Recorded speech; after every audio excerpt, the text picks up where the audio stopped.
It has been 2 very long weeks since we have been with the Sim Racers Edge Alpha Series, and some things have changed at this time. And as you can see, the logo has changed here. But we are coming to you live now for round number 4, no Italian this week, from the Worldwide Technology Raceway at Gateway here in Madison, Missouri, as we get set to bring you yet another incredibly fun round of the Sim Racers Edge Alpha Series. We are in the midst of qualifying right now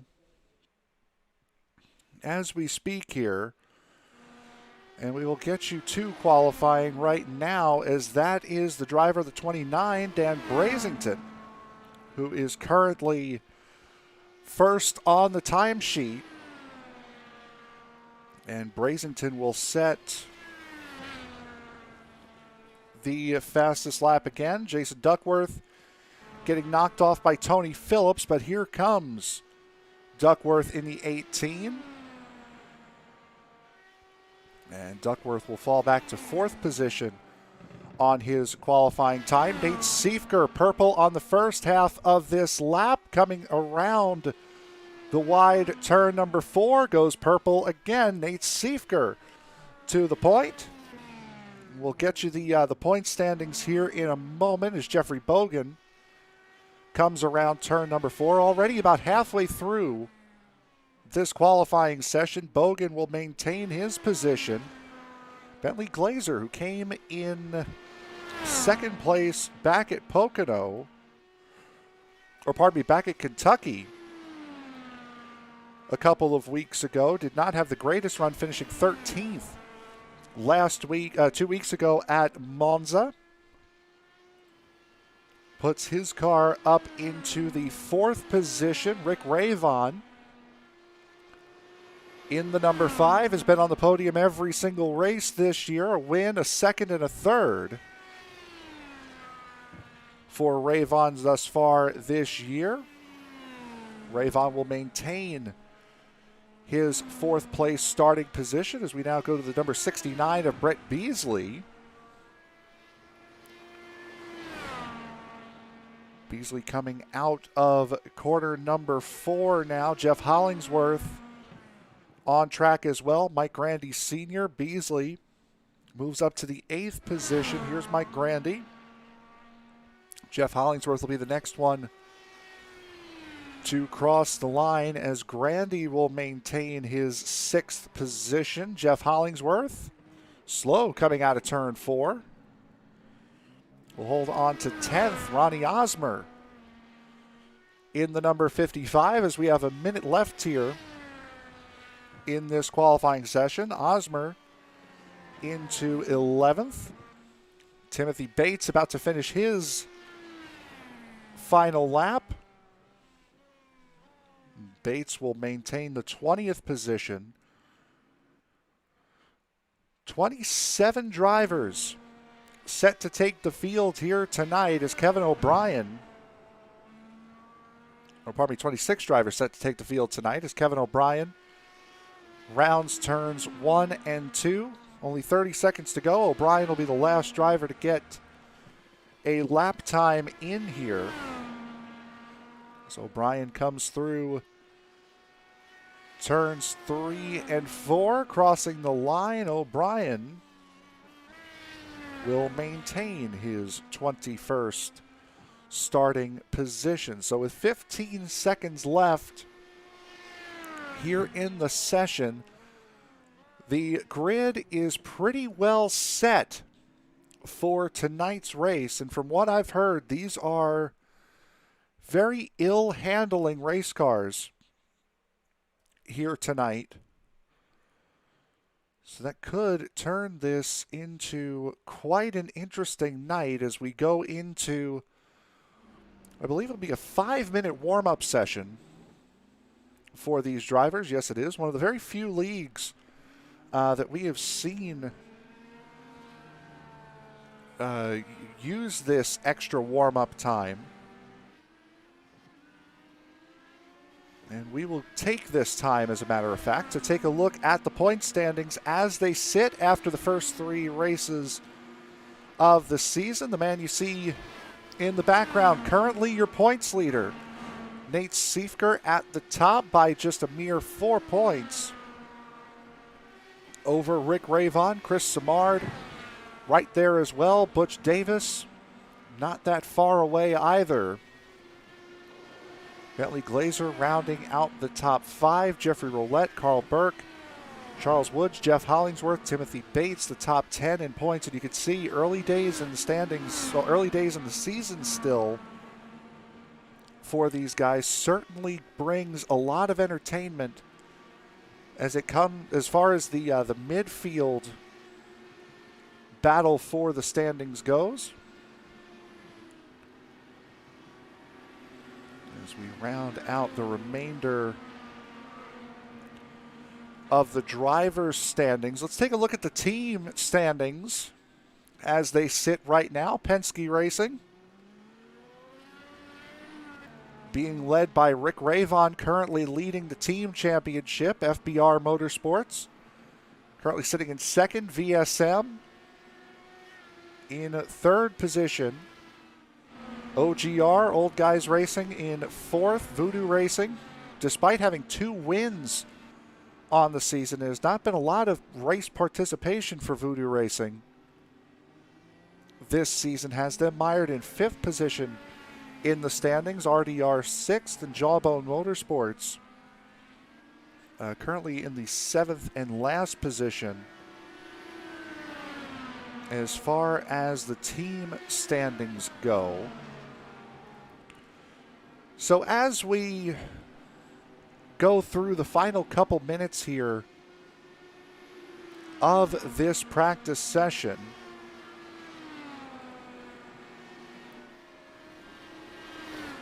we'd like to take this moment here to thank our sponsors who have been with us for quite a while now.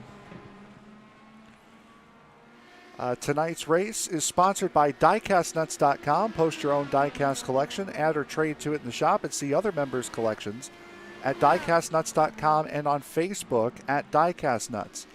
And by Rocket Racing Setups. Rocket Racing Setups is one of the leading setup builders for the iRacing community. Find dirt and asphalt setups, tuning guides, fuel sheets, and much more at RocketRacingSetups.com today. Tonight's race also brought to you by the series sponsor Turn Sim Racing, and the series thanks you for your continued support. Down to the last minute and a half here in this warm-up session. Now, this warm-up session available to leagues a couple of weeks ago. There was a midweek update 2 weeks ago that brought this ability to league sessions to allow this 5-minute warm-up.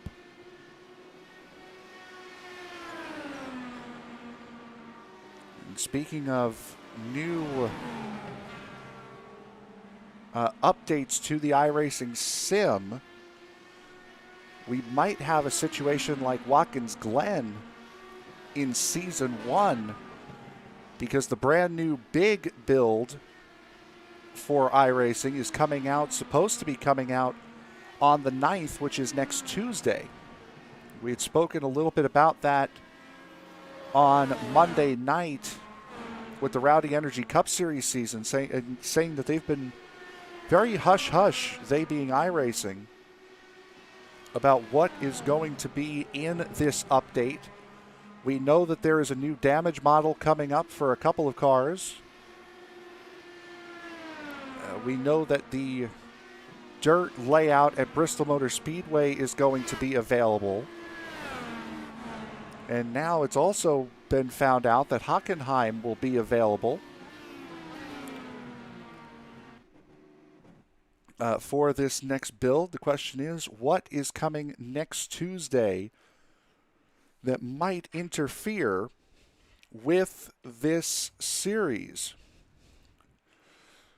So as we now grid up for tonight's running of round number 4 for the Sim Racers Edge Alpha Series, it'll be Nate Siefker on the pole, Butch Davis flanking him on row number 1. Dan Brazington and Chris Simard, both running identical lap times, will sit in row 2. Rick Ravon and Mike Grandy Sr. will make up row 3. Row 4 will go to Jeffrey Roulette and Bentley Glazer. Jeffrey Bogan and Brett Beasley will make up row 5. Row 6 will go to Ronnie Osmer and Jeff Hollingsworth. Row 7, Tony Phillips and Jason Duckworth. Yari Brupatcher and Tyler Bloom will make up row number 8. Row 9 goes to Carl Burke and Ron Hollifield. Row 10 to Chris Walker and Tim Bates. Row 11, you will find Kevin O'Brien and William Fletcher. Row 12 goes to Paul Crumry, who was the last driver to set a time, and Charles Woods, who did not set a qualifying time. Mark Walker and Jackson Bell will round out the field in row number 13. None of the last 3 drivers set a time in the qualifying session. So we are about 1.5 miles away from 160 laps at a very unique, very difficult racetrack, the Worldwide Technology Raceway at Gateway. This is a track that has brought many long nights, especially in IndyCar leagues, not just here. This has been a nightmare for a lot of different series that have come to this racetrack. It is going to be a difficult night, but we hope for the best. Here for the Sim Racers Edge Alpha Series, coming off of corner number 4 to begin round number 4. Nate Siefker leads them down with Butch Davis on the outside line. Green flag is in the air for 160 laps here at Gateway.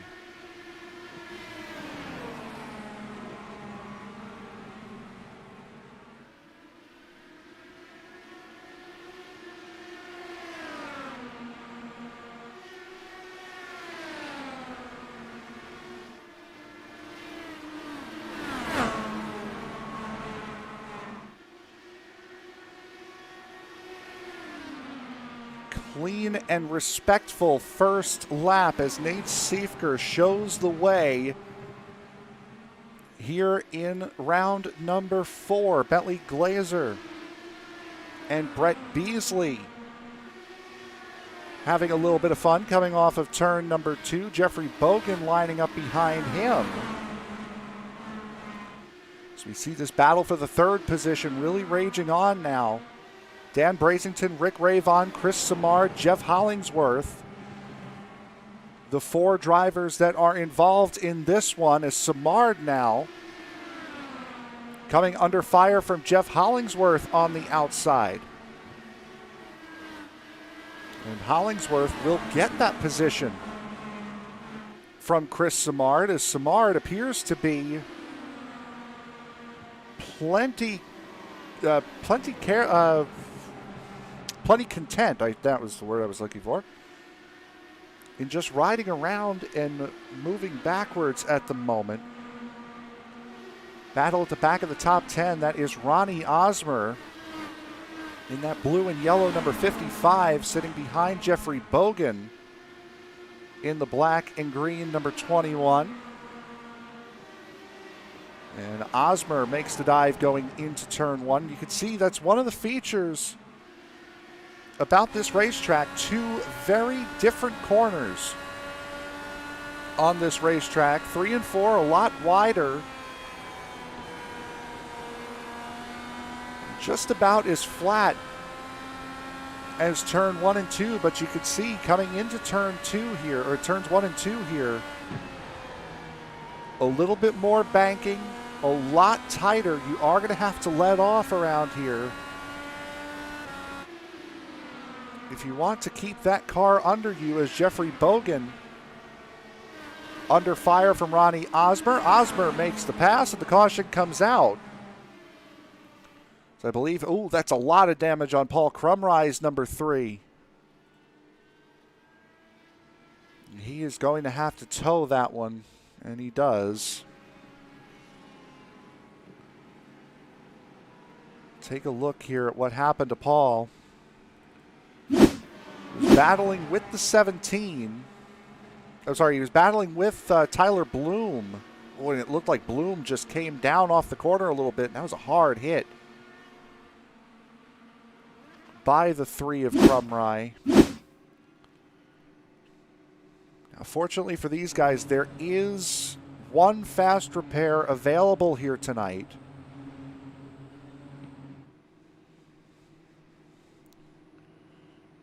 He's battling with Tyler Bloom for the 17th position. Here's where that. Whoop. Guess we're not doing that then. Shari Brupatcher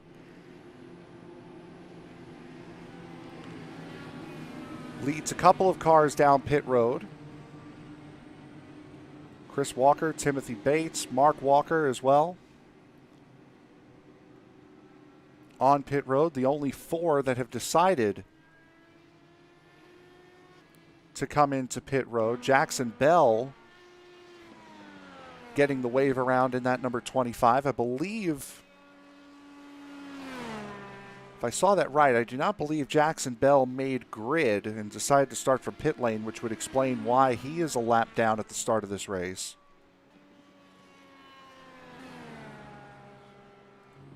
Getting his wave around as we are about to start lap number 9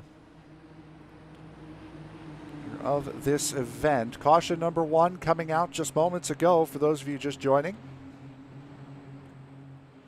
Contact between Tyler Bloom and Paul Krumrie sent Krumrie spinning off to the inside wall.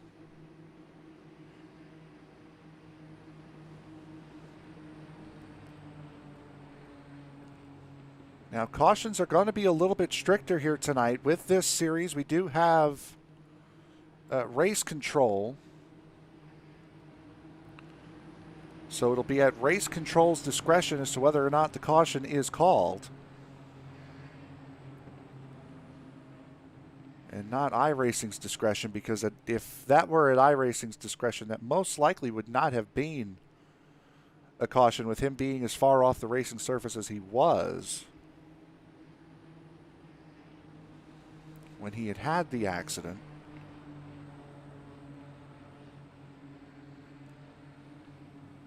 Couple of changes, a couple of big changes in the top 10. Nate Siefker, Butch Davis, Dan Brazington, those are the top 3. They remain the same. Rick Ravon moves from 5th to 4th on that start. Biggest mover of the race thus far is the man who sits behind him, Jeff Hollingsworth, in the number 97.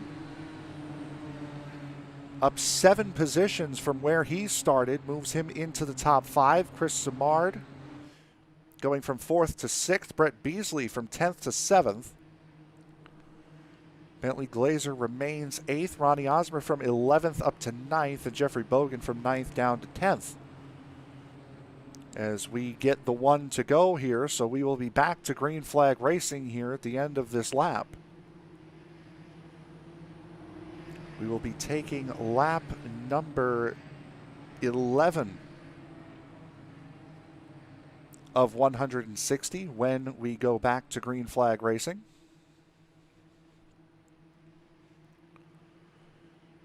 Here in just a few moments' time. For those of you watching Sim Racer's Edge for the first time, single file restarts only allowed to pass on the outside here in this series. Drivers who are on the tail end of the lead lap will get a wave around. Drivers not on the lead lap will be sent to the back of the field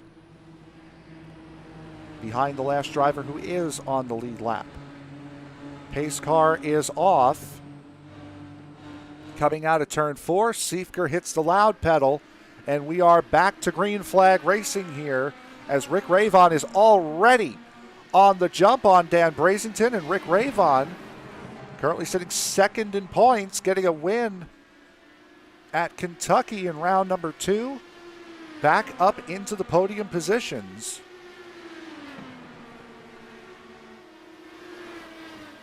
And Ravon had a fantastic start to this season. As I had mentioned, finished second at the season opener at Pocono, won round 2, and then finished third at Monza 2 weeks ago. Unfortunately, only good enough to sit him in second place in points right now, behind the man who currently leads this race, Nate Siefker, who has taken 2 poles, well now 3 poles, in 4 attempts and 2 wins in the first 3 races.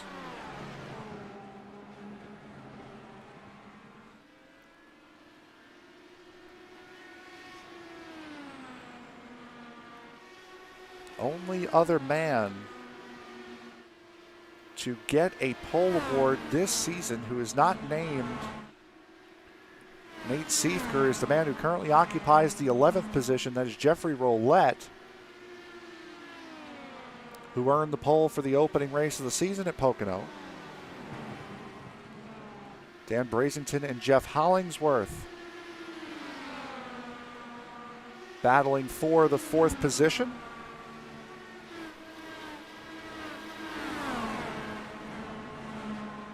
Brazington, Hollingsworth, and Simard. These guys are going to be very, very close to each other all race.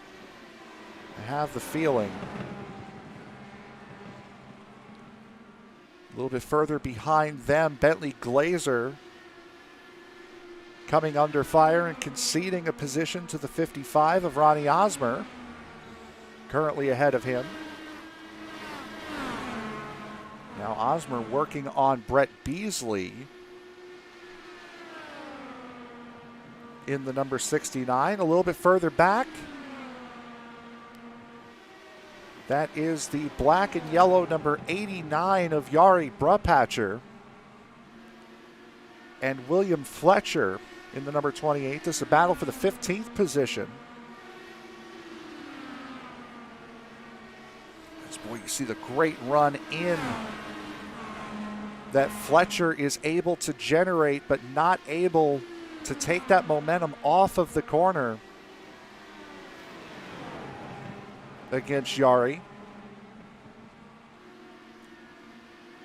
A lot like what we saw on Monday night at Homestead. I know it's 2 completely different cars and 2 completely different tracks, but quarter entry is going to be very powerful. But if you're on the outside on corner exit, you do have the advantage.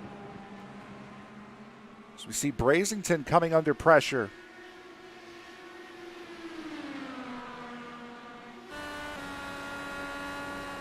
From Jeff Hollingsworth.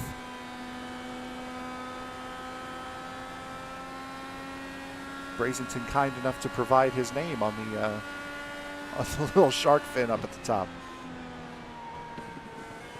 See how wide he took that, and Hollingsworth is going to get right up alongside of him. Boy, how's that for some close racing? As they head into 3, watch the dive from Hollingsworth. He's going to get a decent run here, but the momentum that Brazington's going to have on the outside is going to carry him around. Not quite able to clear Hollingsworth just yet. Certainly going to get close, but that outside line, you really have an advantage if you're on that outside. Brazington might lose it, though, as he will finally concede the position. Hollingsworth up to 4th. As the top 5 shuffle up just a little bit. Battle for the lead now starting to get hot, as Butch Davis looks to the inside of Nate Siefker. This would be the first time Siefker has not led all night. Davis ducks in behind. A little bit of a peek from the driver of the 43. Nothing too menacing. Butch Davis running some new colors tonight. You're seeing him in that Andretti STP 43.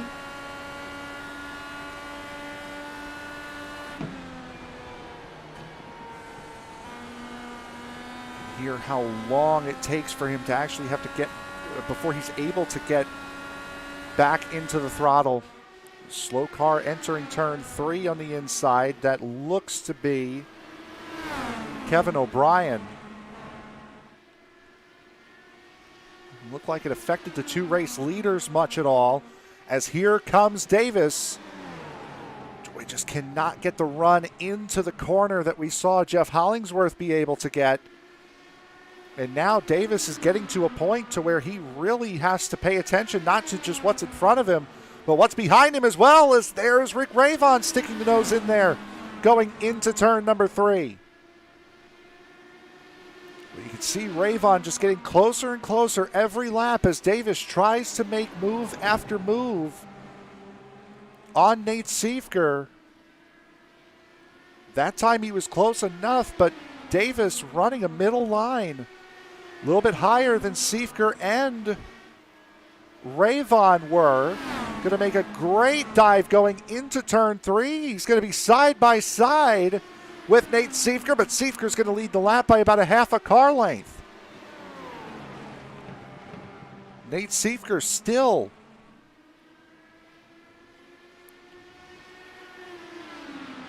has led every single lap thus far.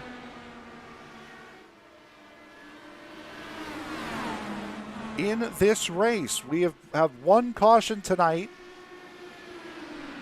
That was for a spin. Collision between Tyler Bloom and Paul Krumrie. Paul Krumrie spinning off down the back straightaway as this 3-car battle for the race lead has turned into a 5-car battle.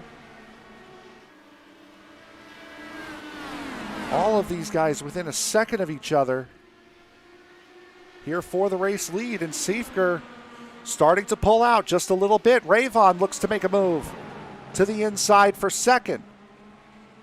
Ravon really got a bad push, and that's going to kill all of his momentum. And an attempt to go into second for Ravon turns into a fall to 5th. Boy, Samard took a really wide line, as it looks as though we have a little bit of an issue with Kevin O'Brien. There he is. See what happened with O'Brien, just stopped at the end of pit road.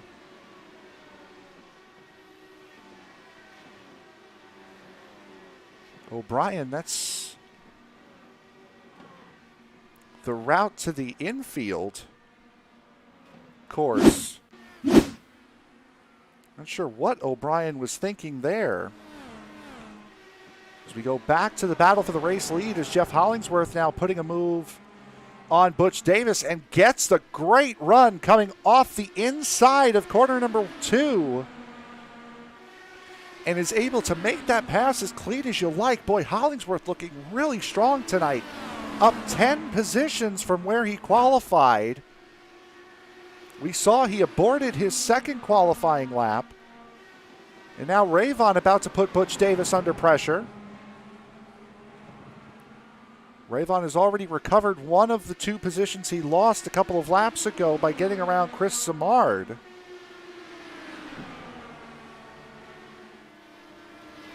While this battle heats up, another battle starting to form as Bentley Glazer, who, remember, earlier in the run got passed by Ronnie Osmer, has now re-overtaken Osmer and has gotten around Brett Beasley as well. Move Bentley Glazer up into the 6th position. Back of the field now for 19th and 20th. That is Tyler Bloom. That orange and black voodoo machine. Mark Walker in the 00.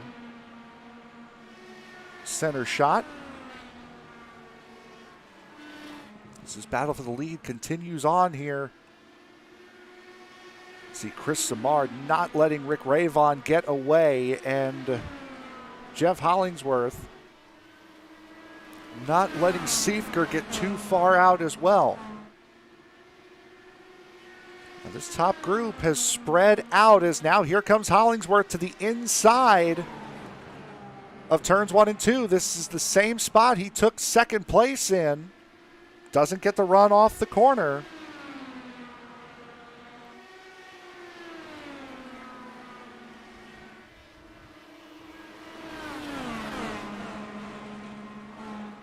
Just cannot get the run through turn 3 that he needs to be able to make a move going into turn 1. Boy, Hollingsworth really close there, coming out of 2, has enough to make a run on the 1, but the 1 has the preferred line. A big dive into turn 3 sees Jeff Hollingsworth take the lead. First new leader of the night. Again, Hollingsworth starting in the 12th position, has worked his way up into the top 5 in the first 6 laps of the race prior to the caution. And now on lap 35 has taken the race lead away and is starting to gap Nate Siefker. Now whether or not Siefker ran the car a little too hard or if he's trying to save now, again, that does make it a little bit difficult to judge here because you do have engine modes and engine maps that you can run in these cars, so it does make it a little bit more difficult to determine who is doing what. As far as speed, Siefker may have turned the engine down to try to conserve a little bit of fuel, to try to get a pit strategy to work. Certainly a plausible option, as there you see Butch Davis making a move on him to the inside in 3 and 4. Does make the move, can't make it stick though. With about as close as a front wing. As Davis could not handle the car coming out of turn number 2, has to concede to Nate Siefker. We were talking about the run up through the field that Jeff Hollingsworth has had. Hollingsworth has a 2.5 lead now over the battle that you're seeing right now. His teammate at OGR, Bentley Glazer, has up and caught up to this group, now running in the 6th position. So OGR has this racetrack figured out, is just in front of Glazer. Simard and Ravon having a battle for the 4th spot. This race has been happening up at the front of this field ever since we went back to green flag racing here, as it looks like Rick Ravon is going to peel off into pit road. So Rick Ravon will be the first of the drivers to pit here.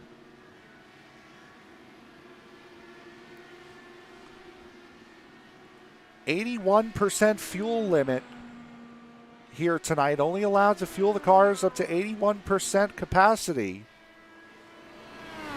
And again, you have to enter going into turn 3. Everybody else decides to stay out. Dan Brazington deciding to come in. That's Carl Burke right behind him. Brett Beasley in pit road as well.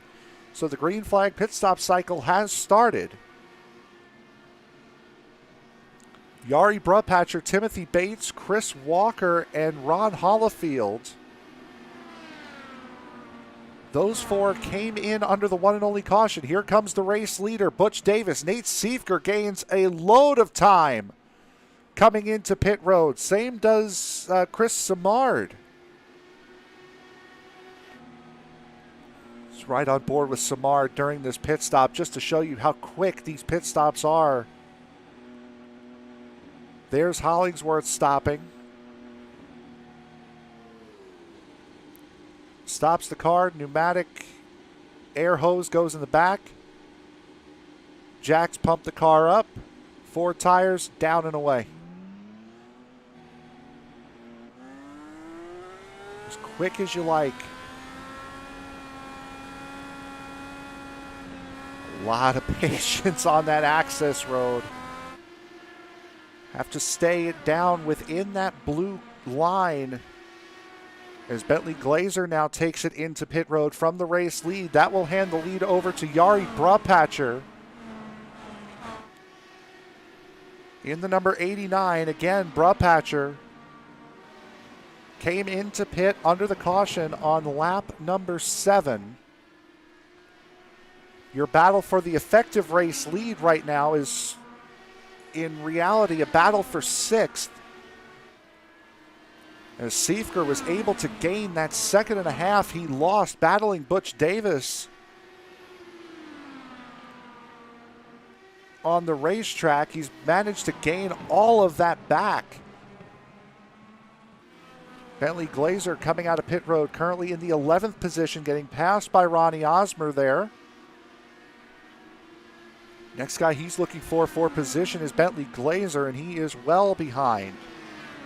About a 2.5 off, as there's Jackson Bell coming into pit road. Leader of the race as it sits right now is the man on your screen. That is Jari Brupatcher. Brupatcher, Bates, Chris Walker, Mark Walker, Ron Holifield. All guys that came in under that last caution. Butch Davis looking to get his lap back. Butch Davis in the 10th position. And will get his lap back. Chris Walker comes down pit road in the number 23.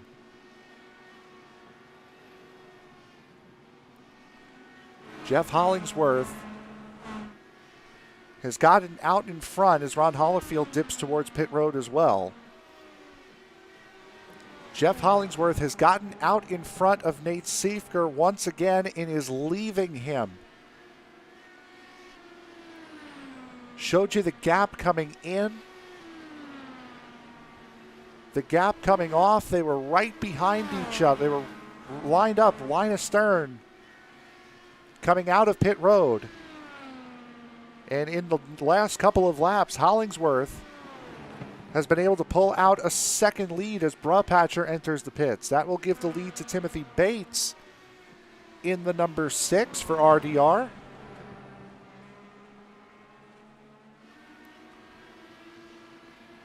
RDR teammate Brett Beasley in front of him, and teammate Jeff Bogan behind him.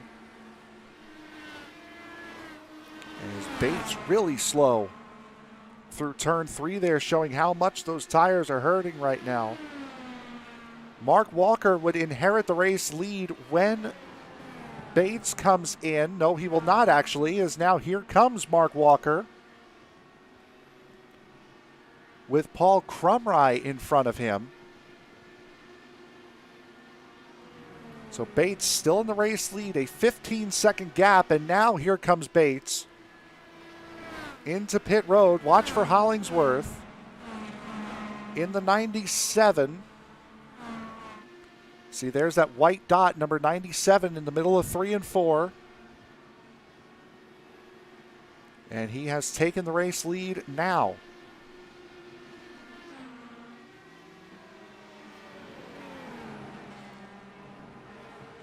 You can see on that track map just the variation, two completely different ends of this racing circuit.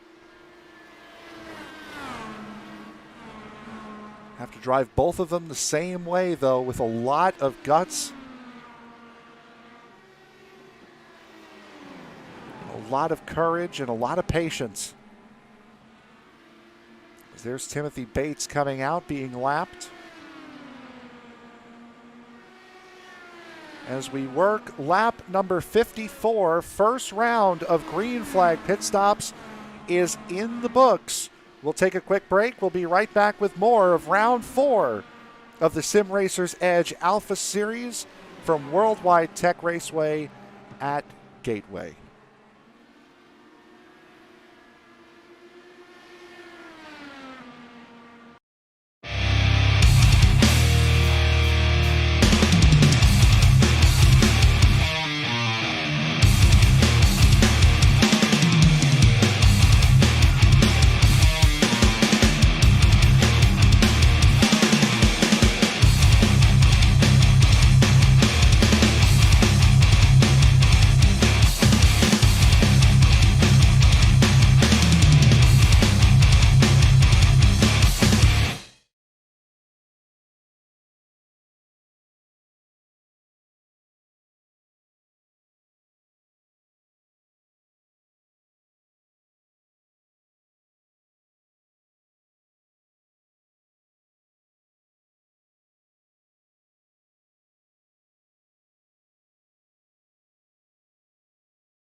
Tonight's broadcast of round number 4 for the Sim Racers Edge Alpha Series is sponsored by DiecastNuts.com.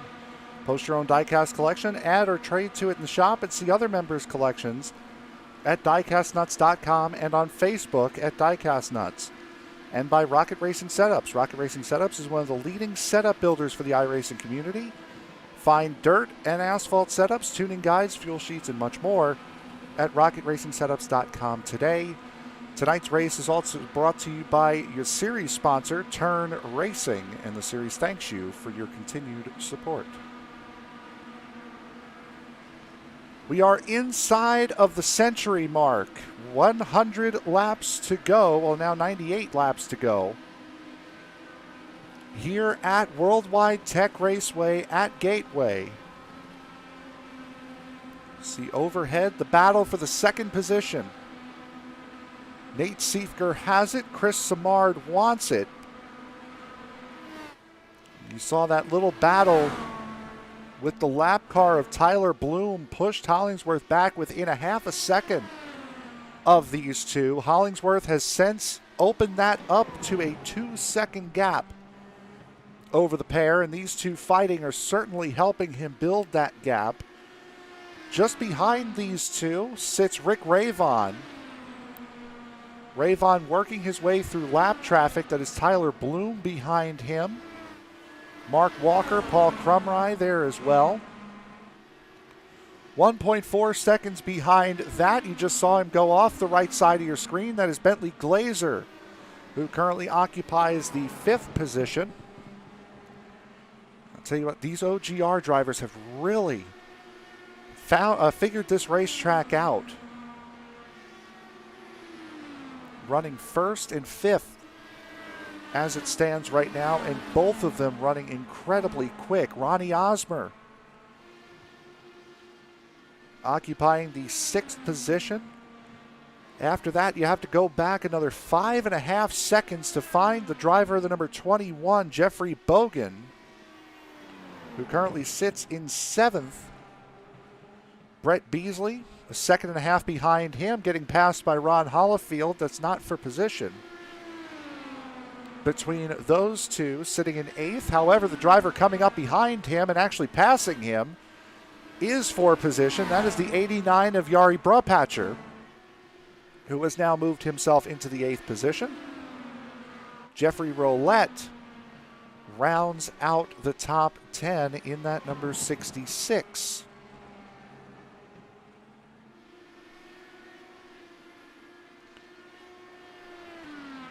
Only one caution thus far tonight. 2-car incident between Tyler Bloom and Paul Krumrie coming off of corner number 2. Sent Krumrie spinning to the inside wall on lap 6. We have been green flag racing ever since. Now, for those of you who are wondering where Butch Davis was in that little top 10 rundown, while we were in break, Butch Davis had spun off of turn 4. He was battling with Ronnie Osmer. We'll go back a little bit farther. There's Butch Davis there in the wall. On the inside, sliding to a stop at the tire barrier, needing to tow. Butch Davis has since not returned onto the racetrack. His night done after that incident. Brett Beasley now coming into pit road. Early stop for Brett Beasley. Came in on lap 51. I'm sorry, lap 41, pardon me, with Rick Ravon. 30 laps on a set of tires and fuel. There's not much drop-off as far as tire wear and car speed go.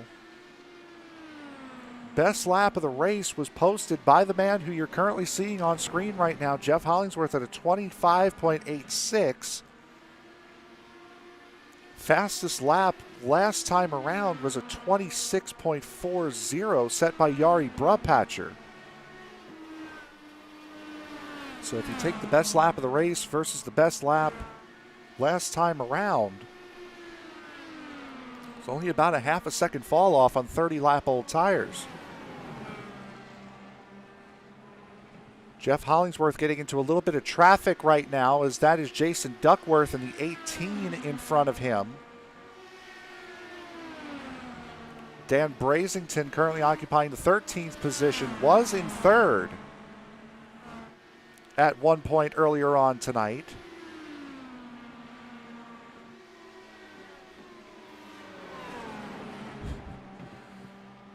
Nick Vassenar, we saw a race at Kentucky in the YouTube chat. Siefker for the win.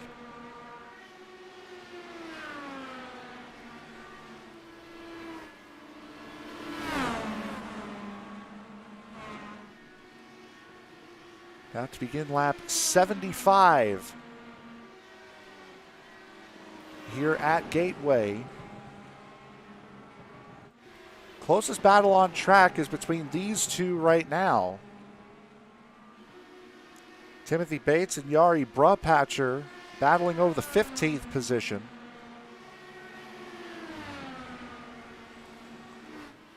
Everything pretty spread out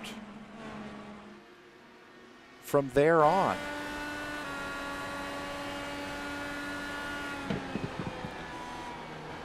Out the back of William Fletcher's Dallara IR-18.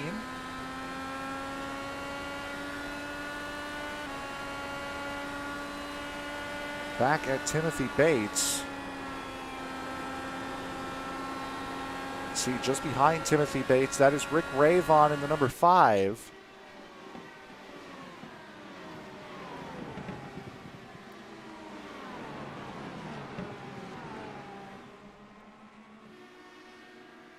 Rick Ravon currently running in the 4th position, 3.5 seconds behind Chris Simard and Nate Siefker. and falling. So in the first 4 races, again, as we had mentioned with Ravon, second at Pocono, a win at Kentucky, third at Monza 2 weeks ago. Held all 3 steps on the podium in the first 3 races. Good enough for second in the point standings at the moment.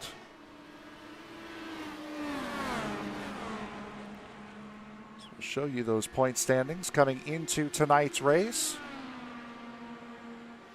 Siefker, by virtue of his 2 wins this year, currently seated atop the point standings through 3 rounds.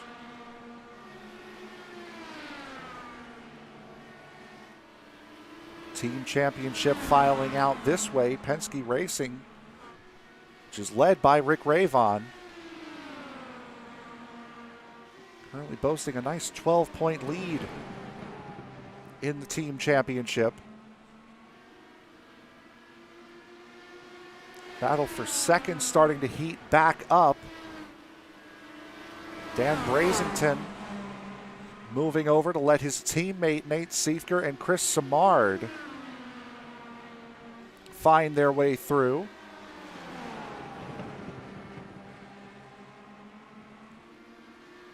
Brett Beasley behind them on a fresh set of tires. Speaking of a fresh set of tires, Rick Ravon calls it in after 40 laps. On that set of fuel and tires, he is back in.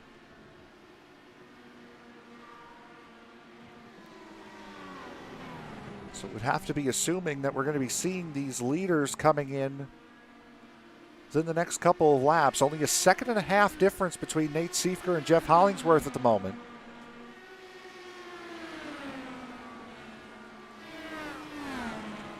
And that gap backwards has slowly been leaning back towards Siefker's favor. See, that lead had swelled out to about 2 seconds, and ever since then, Hollingsworth has been losing just a little bit. He's going to lose a lot more here as he heads into pit road, and this is where Siefker gained so much time last time, and he's going to do the same thing again. Pull right up to the back of the 97, almost hit him on pit road entry.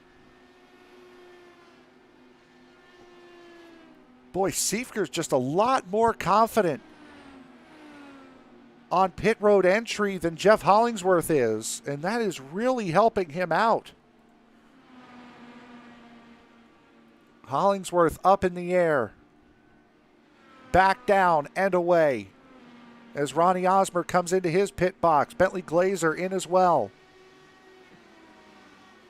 Siefker will come out again just behind the race leader.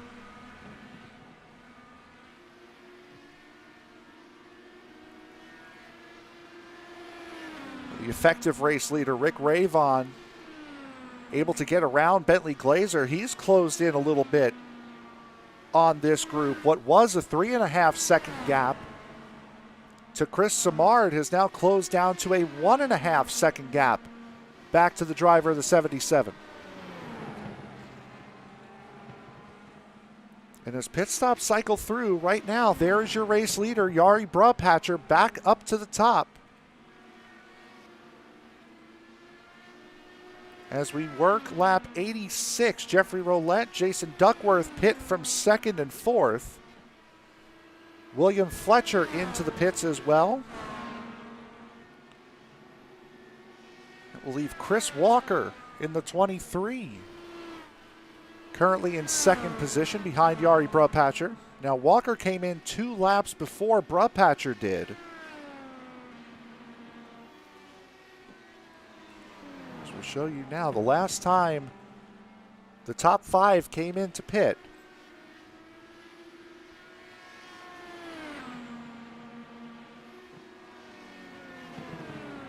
These guys are going to need to make another stop or 2 as Chris Walker dives into pit road.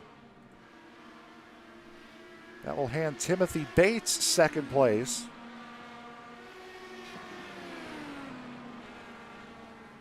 Now having to battle Jason Duckworth is the race leader, Jari Brabpatcher. The two drivers that we're expecting to be in the race lead, there is the gap between them.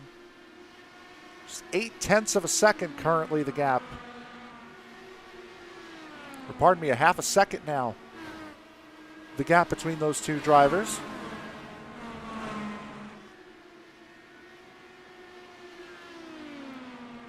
Hollingsworth took the lead back on lap 35 and has not relinquished it since. About to take the second position away from Timothy Bates. This has appeared to be Hollingsworth's night. Started in the 12th position, found himself in the top 5 before the caution on lap 6. Took the race lead on lap 35 and has held it ever since. Jari Brabpatcher to pit road. The only time we've seen Hollingsworth not in the race lead since lap 35 has been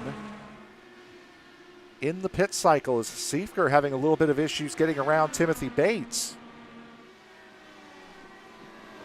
And that will cost Siefker about a half a second on the racetrack. So a 1.2 second gap now between first and second. Another good thing that Siefker was able to do by having that strong run into pit road, he was able to build up a little bit of a gap to the 77 of Chris Simard. Simard, who has one win in his Sim Racers Edge career. That was back at Twin Ring Motegi at round 4 of last season.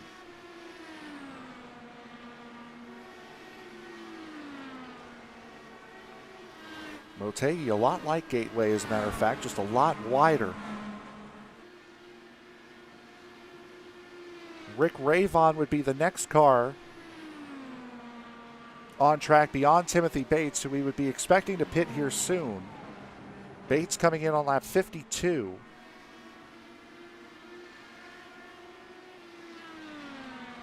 So this would be about the time, 40 laps on that set of tires and tank of fuel. Looking at more fuel wear than anything around here.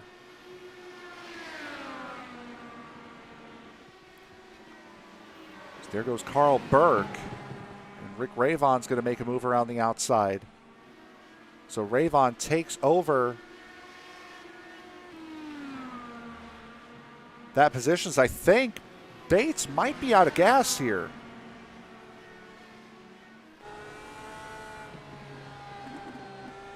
No, he is under power.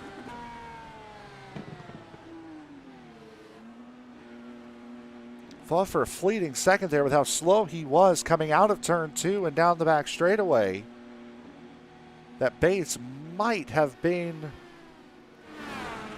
out of fuel, but there is your race leader now. Jeff Hollingsworth with about a 1.2 second gap over Nate Siefker.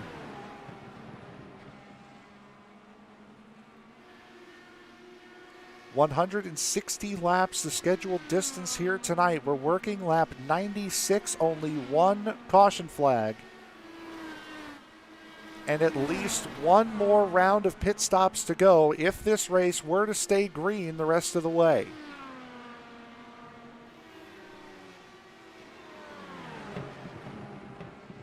Hollingsworth, Siefker, Simard, Ravon, and Glazer, the top 5. There's Rick Ravon, and right behind him is Bentley Glazer.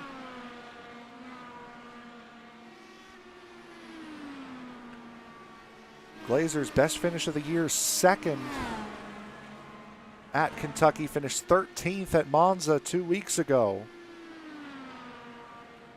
Did not have the greatest run at Pocono either.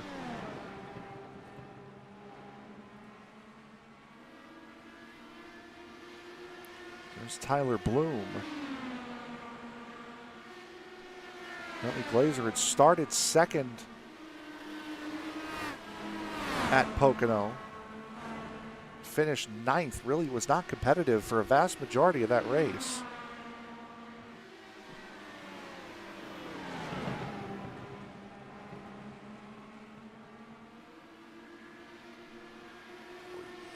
close there between Walker and Glazer. Nate Siefker and Chris Simard now starting to close back up. Those are 2 lap cars that appears to be Ron Holifield and Jackson Bell. Or I guess not.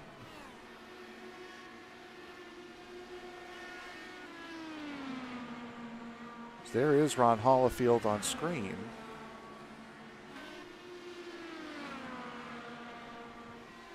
Who that might be, that is, I believe that's Tony Phillips actually in the 32. It is.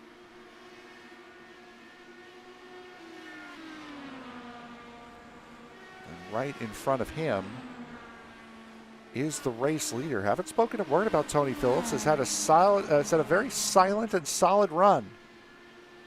Has that number 32, currently in the 11th position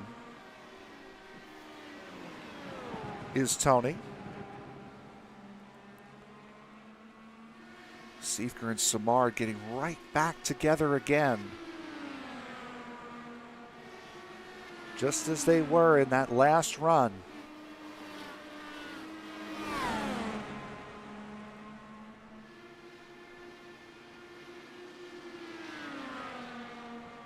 Very, very close. This is the closest battle on track right now between these two. I'll show you that time delta graph, and Simard has been eating away at that gap. Simard might actually take the position here as Simard comes off the bottom of turns 3 and 4. They are dead even. Simard had a nose out hitting the line. Siefker will get a great run going in. I think Simard might have just been a little too slow in the center of the corner to be able to carry the speed off that he needed to. And this is what Jeff Hollingsworth needed. He needed these two to battle. Because with these two battling, that's allowing him to get up and away. Hollingsworth, these last 2 laps that the 77 and the 1 have been battling, has gained about a half a second on those two. Simard just not quite there yet, and the inside, we've seen it all night. Just don't quite have the run on the inside to be able to make these moves.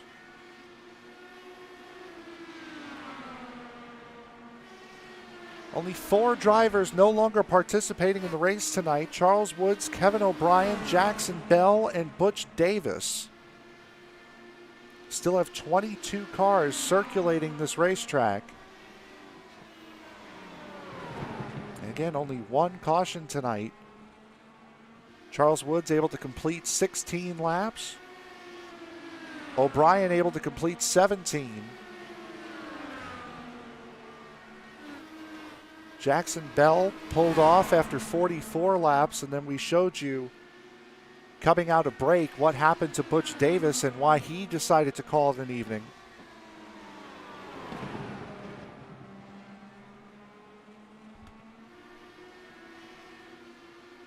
As the battle for second rages on, Jeff Hollingsworth still able to get away before Chris Simard was able, and we'll show you that time delta graph again. Before Simard was able to catch up to Nate Siefker, it was about a 1.2 second gap between the leader and second place. That gap has now ballooned out to 1.8 between the top two. And now with traffic, as it's William Fletcher and Tony Phillips really not helping these two out.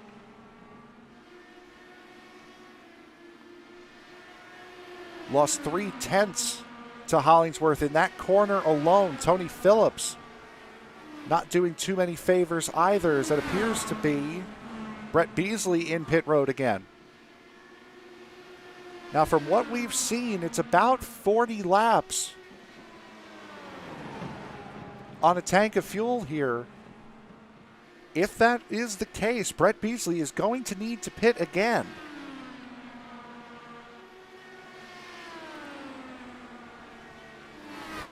Show you the last pit stop lap for the top 5. Rick Ravon is probably the closest one. If he comes in on lap 120, he should be good to go the rest of the way. Everybody else in the top 5 has given themselves a little bit of leeway.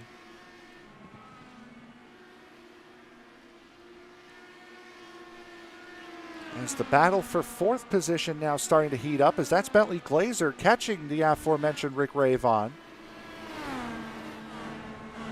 Ravon might be trying to save a little bit of fuel here. Again, we talked about it earlier. There are engine maps that you can run in to help you gain a couple of laps on fuel. You're not going to go as quick, but it'll certainly help you save on fuel.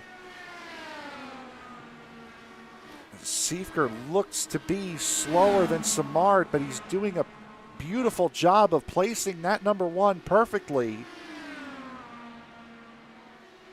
to where Simard just cannot get around him.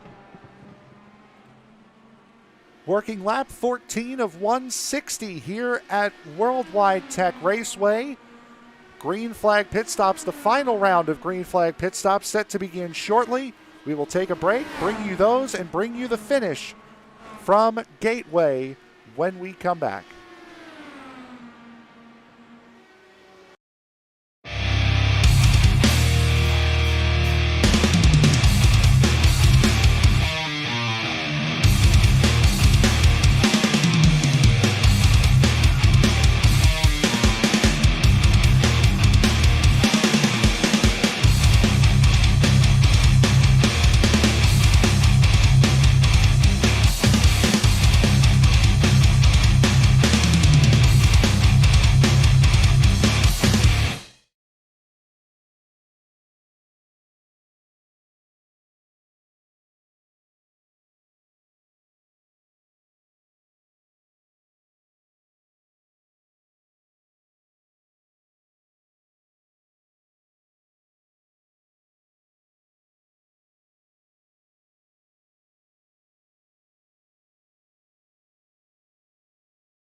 We welcome you back to Worldwide Tech Raceway here for round number 4 of the Sim Racers Edge Alpha Series season, and the final round of pit stops has begun.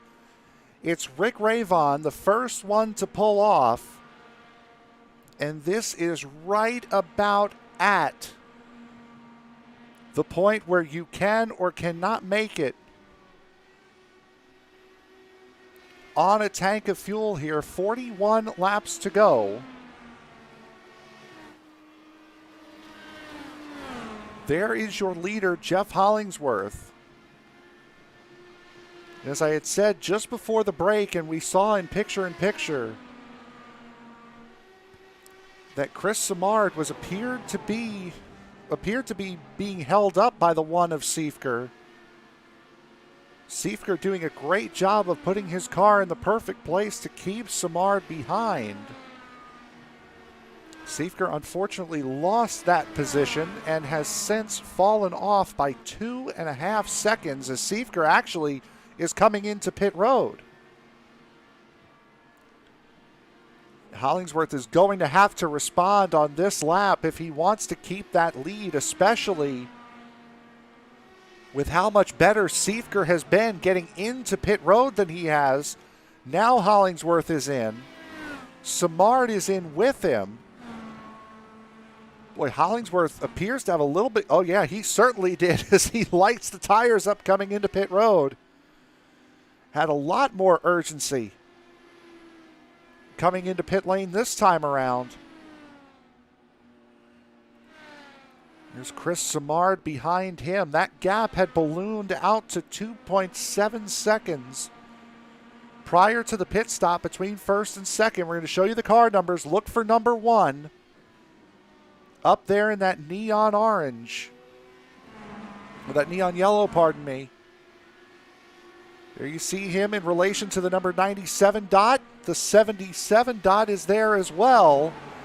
And Siefker is not going to be able to get Hollingsworth. He will come out side by side with the 77. And Simard just does not have the speed built up in the car as of yet to be able to make that pass.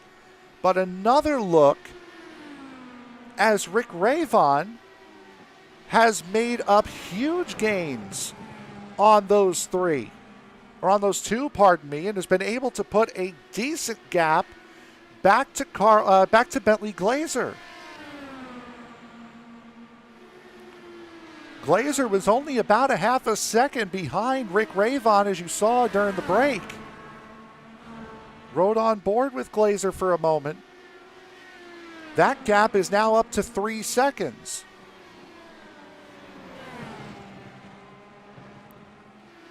Jeff Hollingsworth lost about a second and a half of his lead in that round of pit stops. What was a 2.7 second lead is now a 1.2 second lead. Back to Nate Siefker as Jeffrey Roulette takes pit road. Jari Brupatcher once again comes out as the race leader. He does need to pit, however, one more time. There's a gap of just over 11 seconds from Brupatcher to Hollingsworth in first and second. And Simard, all of that work that he brilliantly had to do, and brilliantly did, I should say, he's going to have to do it again now with Rick Ravon breathing down his neck. Again, Ravon coming into pit, though, on lap 119. That might hurt him as far as how much fuel does he have. He's made a 41-lap run and then 2 40-lap runs. He's going to need to go 42 laps this time, and I know that sounds it's only 1 lap. It doesn't sound like a lot, but that could be big. Ronnie Osmer and Timothy Bates battling for the 7th position. Osmer takes the spot. And he now has the race leader, Jari Brupatcher, in front of him.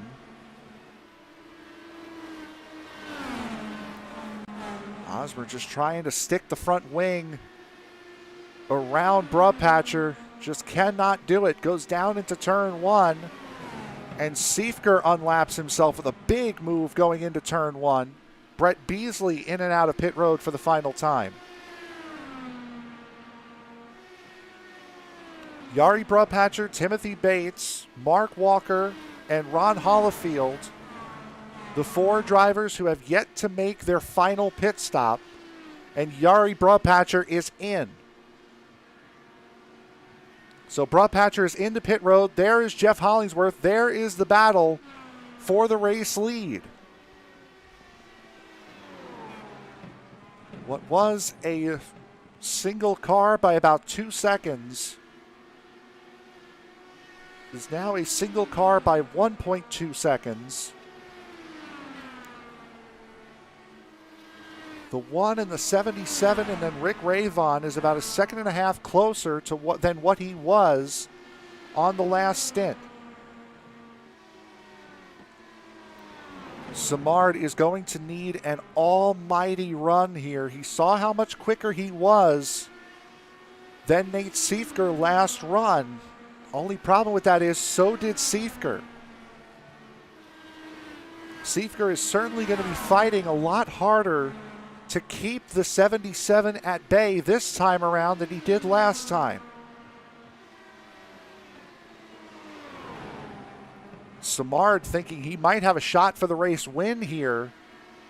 He's going to do everything he can as he is on the inside of that number one going into turn 3. If you're going to make a pass, this might be the place to do it. That outside line is going to have a lot of momentum, though, coming out of the corner, and that is what Siefker is going to use to keep that number one ahead of the 77. Inching closer and closer to the end of this race. 37 laps to go. And with these two battling again, Jeff Hollingsworth, who took the lead on track on lap 35, and anything short of a pit cycle has maintained, 25 laps to go. I know math.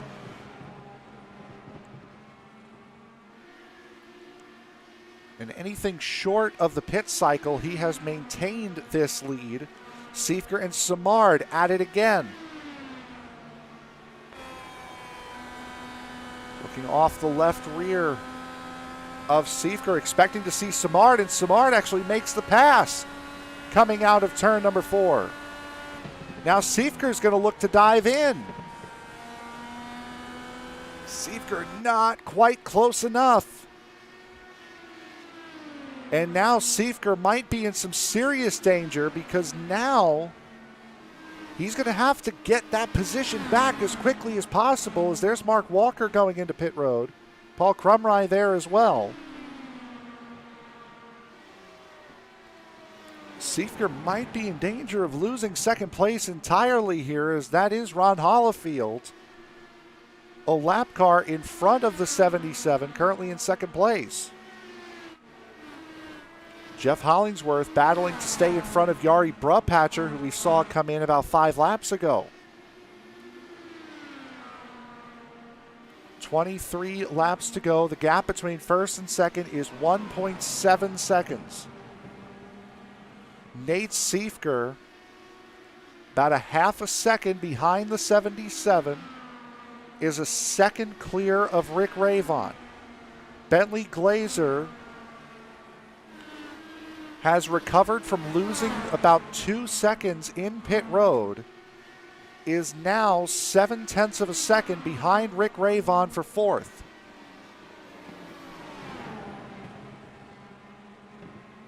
Closest battles on the racetrack right now are happening in the top 5. Dan Brazington and Jason Duckworth outside of the top 10, battling for 12th. There's Brazington, there's Duckworth, right in front of the race leader, Jeff Hollingsworth. Hollingsworth actually continuing to grow this lead out, just under 2 seconds now is the lead over Chris Simard.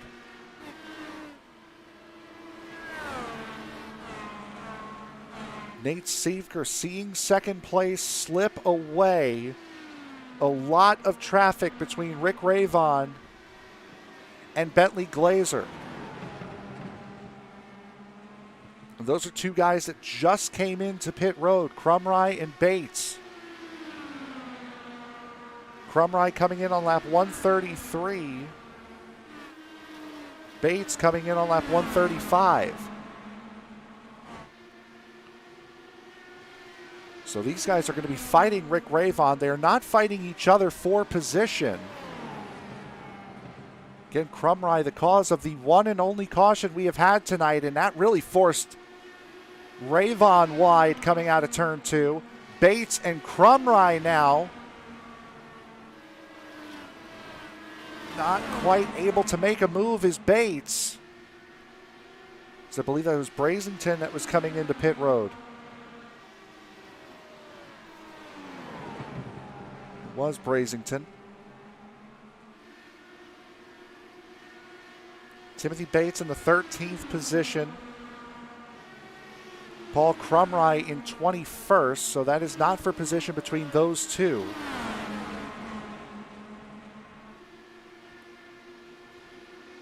Krumrie now looking, sticks the wing under Rick Ravon. Ravon has that preferred line on the outside, though.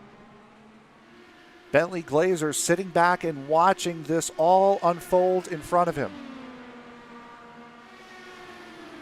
Have not missed a thing up front. Still a 1.8 second gap between first place Jeff Hollingsworth and second place Chris Simard. Simard has opened his gap to Nate Siefker up to 0.9 of a second and has been able to maintain from there. 1.5 seconds between Siefker and Ravon, and that's the battle we've been watching between Ravon and Bentley Glazer as we come down to 15 laps to go. 5 seconds separate first and fifth. Timothy Bates really looking for a way around Paul Krumrie. Boy, and a big slide by Rick Ravon through turn 2. That will allow Bates and Krumrie around and put Bentley Glazer right on the rear wing, and Glazer gets the 4th position with relative ease.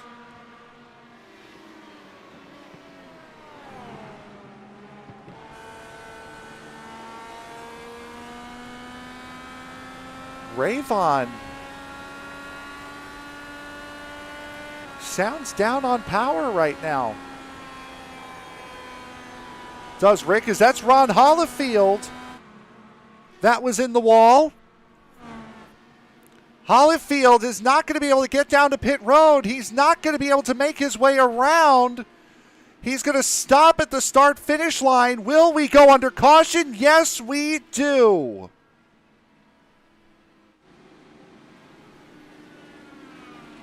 Caution number 2 comes with 19 laps to go, and that is the last thing.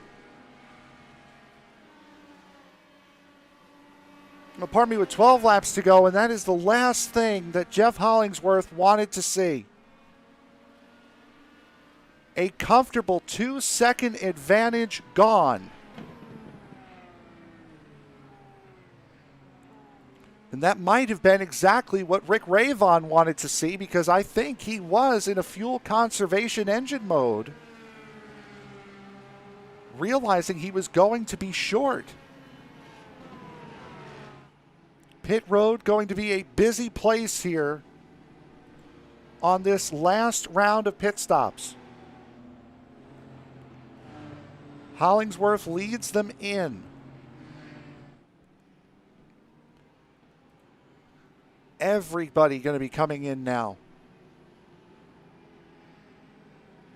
Only Jari Brupatcher, Jari Brupatcher in 8th is the last driver on the lead lap after getting the wave around here.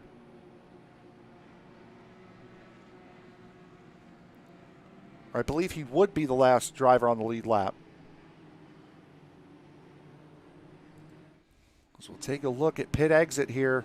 The green cone is where you're looking at. Hollingsworth and Siefker is going to win the race off of pit road.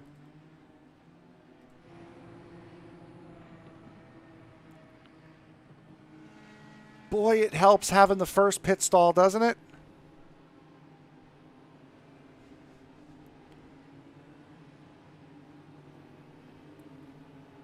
Let's take a look and see what Siefker does here on this pit stop. He's got the first pit box. Hollingsworth's in his box already. He looked clean. There he goes. Simard had a quick run as well, and Siefker able to push it coming out of pit road. Is going to take the race lead with a restart inside of 10 laps to go, and now this caution was definitely the last thing Hollingsworth wanted to see. Take a look and see what happened to Ron Hollifield. there. He had already hit the wall at some point.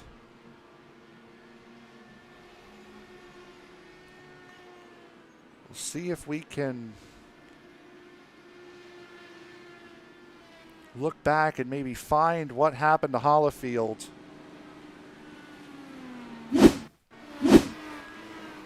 So here's Hollifield. I think this might be the lap prior.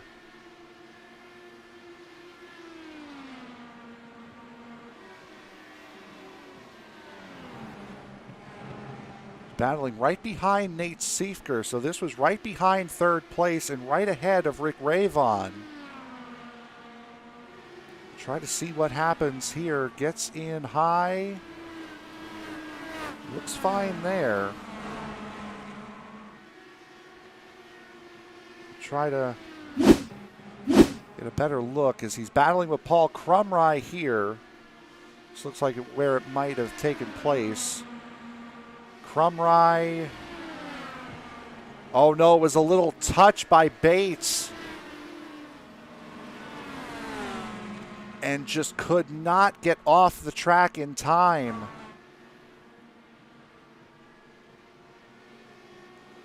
I'm surprised he just decided to put it in the wall instead of trying to pull it off the racing surface.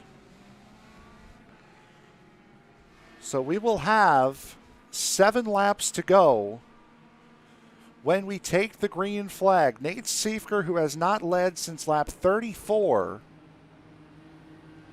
out in front by virtue of pit stop.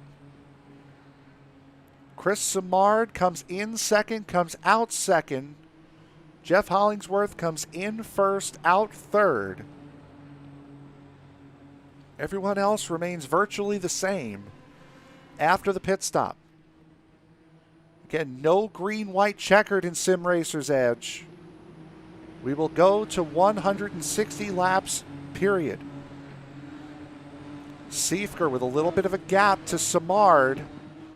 Simard might be trying to time it, look for the run-up, and just does not get a good launch at all. Does Simard? Siefker takes the race lead. 8 laps to go. Hollingsworth is going to look to try to push that car as much as he can. Rick Ravon gets around Bentley Glazer, and so does Ronnie Osmer. Osmer gets up into the top 5. Nate Siefker with a 0.6 of a second lead with 7 to go.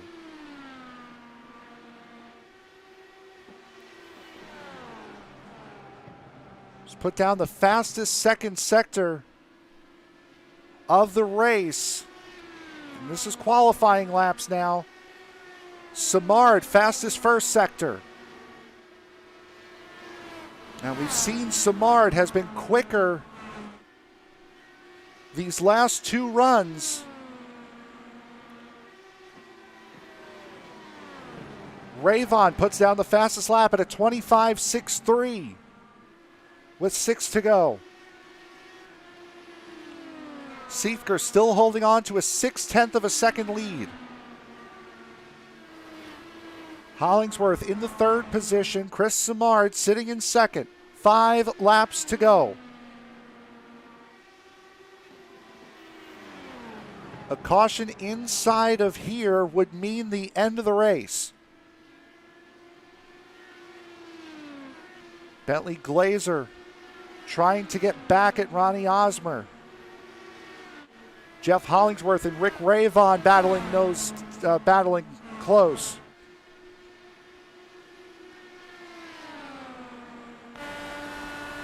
Boy, that's a great shot there as Ravon gets about as close as you can get. Closing rate just does get to the inside. Going into turn 3, Hollingsworth does have the preferred line, but Ravon has the speed. 3 laps to go. Hollingsworth just does not have that short run speed. We saw him do the same thing. He fell back a little bit on the first run of the race. Siefker's lead out to just under a second.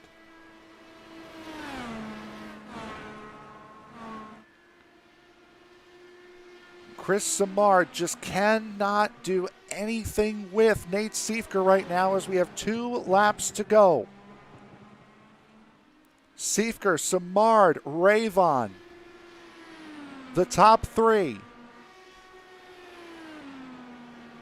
Coming through turns 3 and 4, Nate Siefker started from the pole, led the first 34 laps.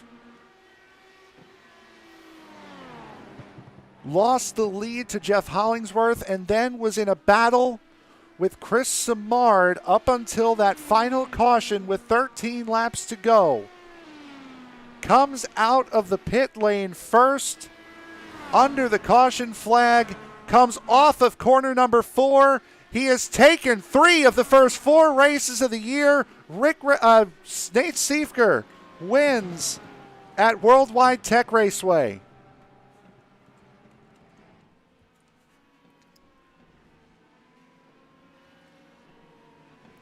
Siefker, there's your podium right there.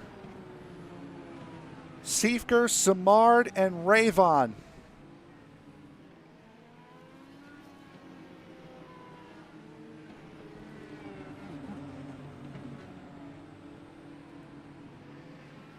And Siefker has won 3 of the first 4 races this season. Ravon has finished on the podium in every race this season. In a race that appeared to be Hollingsworth's to lose, was lost for him, unfortunately. As Chris Walker having a close encounter with the pit wall. And now Siefker doing the same. Knocking the front wing off of that Dallara IR-18.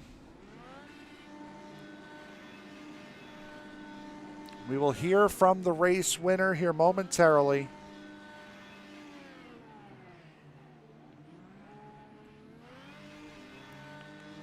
Is what a run by these guys here tonight.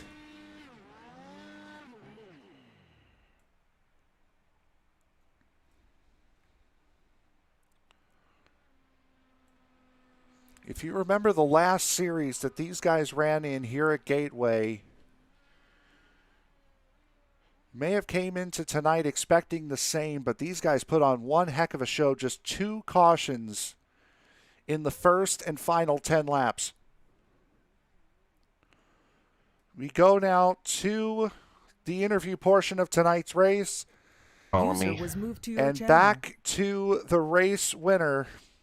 Nate, it looked all but over. The late caution, come out of pit road first. Pretty academic from there. Can I give you 2 seconds? I got to tell my grandma to call me back here. Oh, yes. Go ahead. Go right ahead. User was moved out of your As channel. we'll wait on Nate here just for just a moment.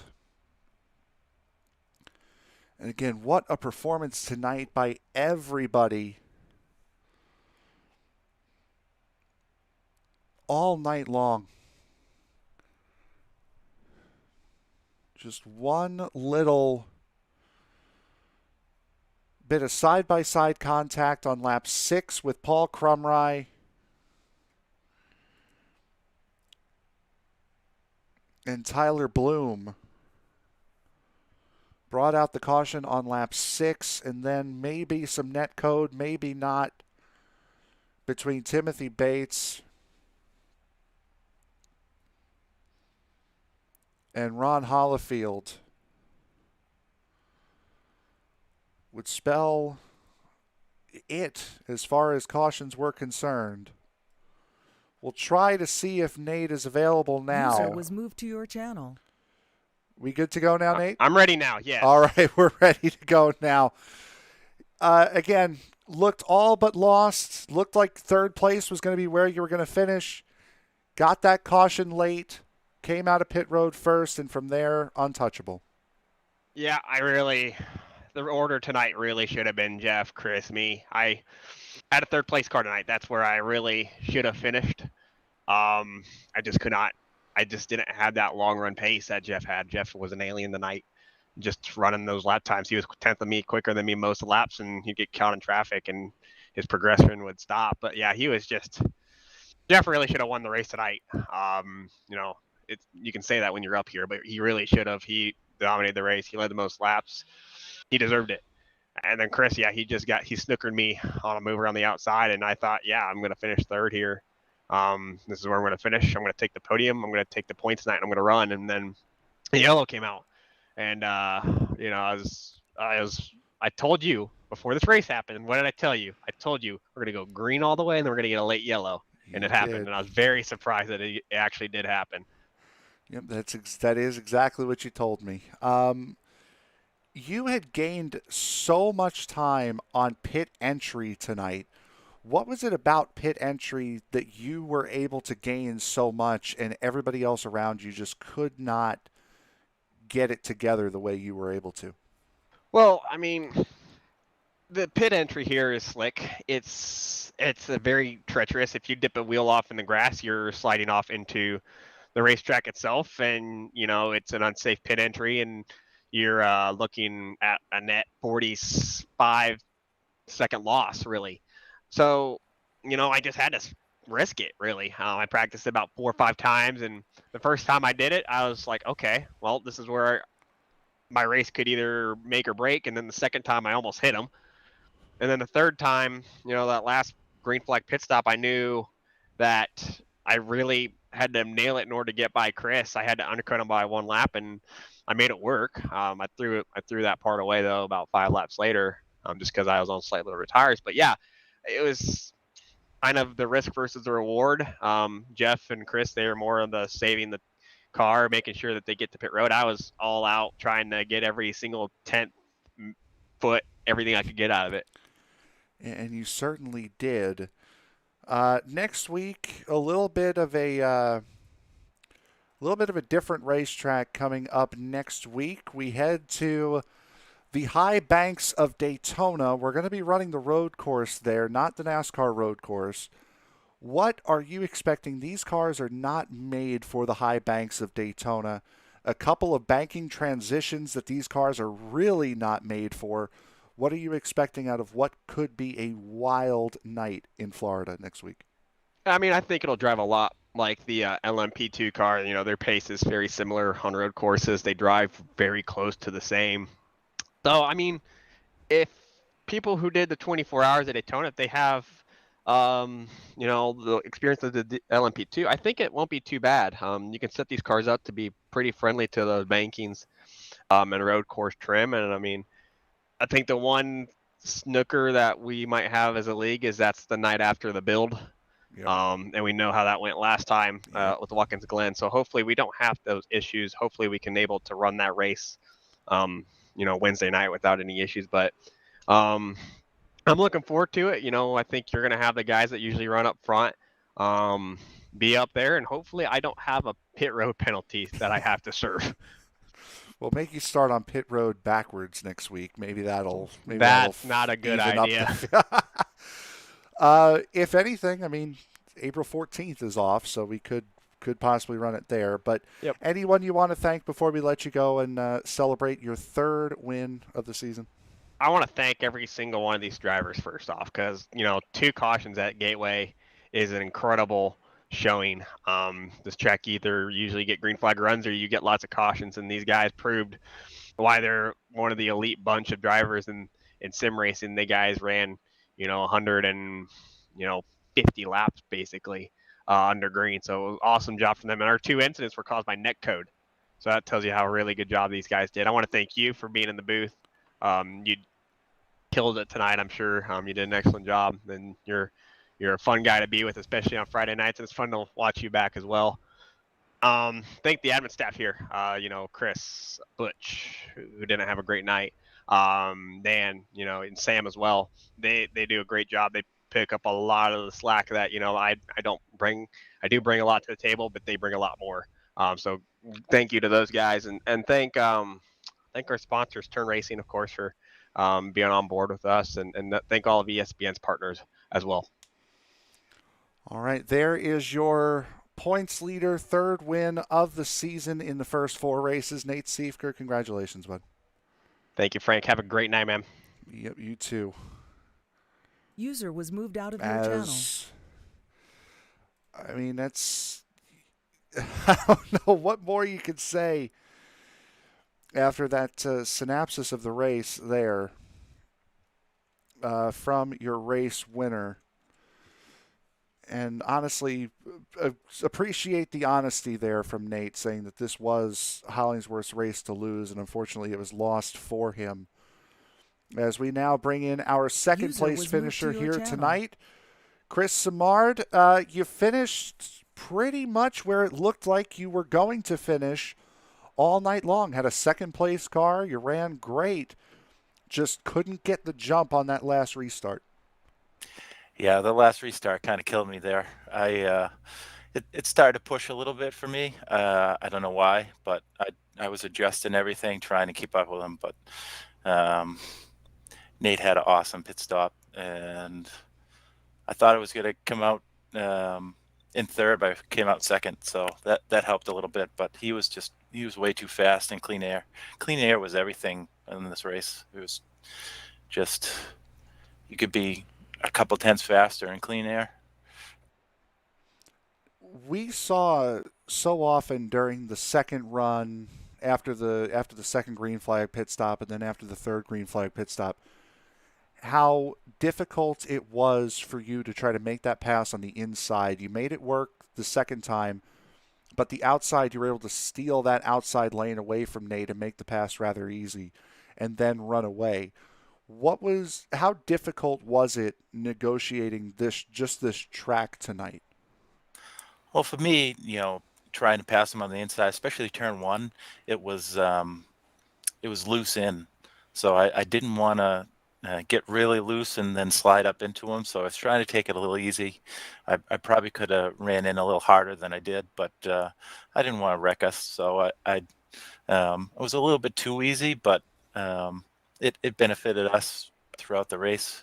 And that one time where I got on the outside of him, he just, I don't know, he was messing with his fuel settings or something, I think he said, and he didn't want to let me up there, but he did. So it's just really hard to pass on the bottom, especially if he gets pinched down a little bit. It really, you lose all your speed when you get pinched down, and the outside seems to be the fastest if you can get alongside someone. It certainly did prove that way tonight. Next week, head to an unorthodox racetrack for these cars. We go to the Daytona Road Course, the 24-hour road course. What are your thoughts going into next week when we hit the high banks of Daytona? I am excited. I ran the 24 hours at Daytona. I know it's a different car, but I've been running that track a lot lately, and I definitely need a lot of practice. But I'm excited to see how I can do. I know I can be competitive. Road courses aren't my specialty, so top 5 would be nice. Maybe since I've run a lot of laps there recently, I might get top 3. That would be like a win for me. I struggle a little bit on road courses, so I can't be too optimistic, but I'm excited. So it's one road course where I'm excited to go to. So well, there you go. Anybody you want to thank before we let you go and celebrate tonight? You guys up in the booth, you do a great job. I love going back to watch the replay of the race. My teammate Rick Raven, we kind of we're teammates now. This is our 3rd race, I think, as teammates. So I'm happy to at least have someone to lean on a little bit. Let's see, Turn Racing, all the other sponsors that help this league. And I also would like to, I feel really bad for Jeff Hollingsworth. He probably should have won the race. He was the class of the field tonight, but he ran one hell of a race. And I feel bad that he finished where he did. So, but that's all I got. All right. There he is, your second place finisher here tonight, Chris Simard. Congratulations, bud. Thank you, sir.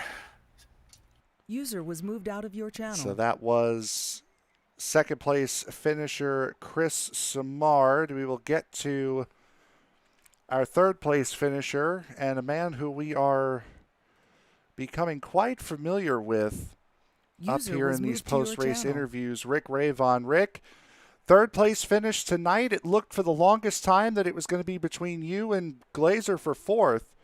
Ended up being between you and Hollingsworth for third. You came out on top.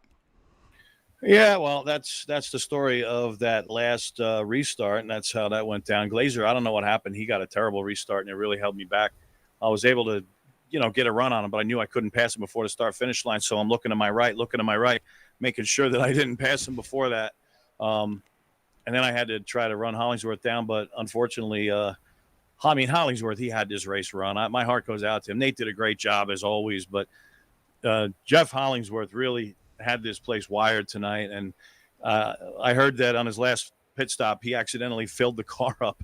So that was, really, my heart goes out to him. He deserved the win tonight. Not to say Nate didn't, because he did a great job like he always does, but I just feel bad for Jeff. But yeah, the Gould Charge was out there. We were in contention. We fell back a little bit. I don't understand for the life of me why I had to pit so much earlier than the rest of the leaders. That really set us back. Because then after that last pit stop, I couldn't make it to the end. So just as I started to figure, okay, well, I'm going to dial the fuel back and make it to the end, I was looking who's behind me. They're like 17, 18 seconds behind after Glazer. And I says, I'm going to dial it back and just kind of coast just to make it to the end. And as soon as I did that, Glazer got by me, which I knew was going to happen. But then right after that, the yellow came out. I'm like, oh, you got to be kidding me. I mean, when it's your night, it's your night. And when it's not, it's not. So, that's basically our night tonight. Found some luck under the Gateway Arch tonight. You did. We're still very early days in the season. Only 4 races in. You finished second, first, third, and now another third. Is it frustrating with how great a start to the season you've had to still be sitting second place in points? No, not at all. Not at all. I mean, it's a long season. I mean, we've got a field full of talented drivers, and you just got to be patient about this stuff. I mean, every race this season we've been on the podium, but Nate has really been the guy to beat. The only thing that's a little frustrating is how darn good he is on the road course. I mean, nobody's going to touch him on a road course. The ovals are the great equalizer. So, we have a better shot on the ovals, but it's just, it's a matter of just staying consistent, keeping him in our sights, and the race is on the ovals. Because it's a foregone conclusion. That kid's going to win every time on a road course, unless he makes a mistake or gets caught up in something. But that's just how it's going to go this season. Speaking of the road course, we head to the road course at Daytona International Speedway, the 24-hour road course. What are your thoughts going into a track where a lot of guys have a lot of experience over this last month? Yeah, well, that's the thing. I'm going to have to get a lot of practice laps in there and really dial it in. I've got a great teammate with Chris Samard. So we're going to be working together. Chris, admittedly, excuse me, he's the road courses aren't his forte, but we're going to work together, and we're going to try to get Patriot Speed up there. That's the new name of the team, incidentally, Patriot Speed. And we're just going to do the best that we can. Again, it's just a matter of making it to the end and having a good finish on a road course because I just want to say congratulations to Nate on his victory next week at Daytona, the road course. I just want to say that ahead of time because it's a foregone conclusion, and he's drinking his beer, and he's the only one that can drink and do such a good job on a racetrack. So, congratulations on your win next week, and Nate. Anybody you want to thank before we let you go? Yeah, I want to thank you, Frank. Thank you for broadcasting the race. Thanks to ESPN, Sam Cooper Bennett. Thanks to SRE, all the guys involved, Nate and Butch and Chris and Dan. I want to apologize to Butch Davis, incidentally. I don't know if anybody said this or if you mentioned it or if it's known, but I jumped up into his room. I didn't know that he was still qualifying. I jumped in there to say something to him, and I guess I distracted him, and he was pretty upset about that, and he may have gotten the pole if it wasn't for me, so I kind of messed him up there. So I'm sorry, Butch. I'm really sorry about that. And of course, he didn't have the best night. He got caught up in something. That wasn't his fault. But just want to say I'm sorry to you, Butch. I love you, man. And nothing's going to change that. I also want to say hi to Lauren Wong. Lauren, my brother in Christ. Lauren Wong tuned in tonight. He said he watched the last 50 laps. I love you, brother. And thanks for tuning in.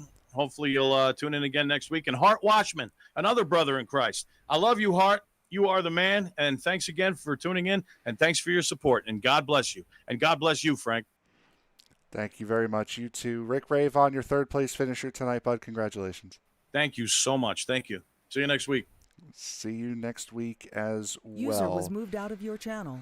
So that will do it for the interview portion of the evening here tonight. And what a fantastic race it was.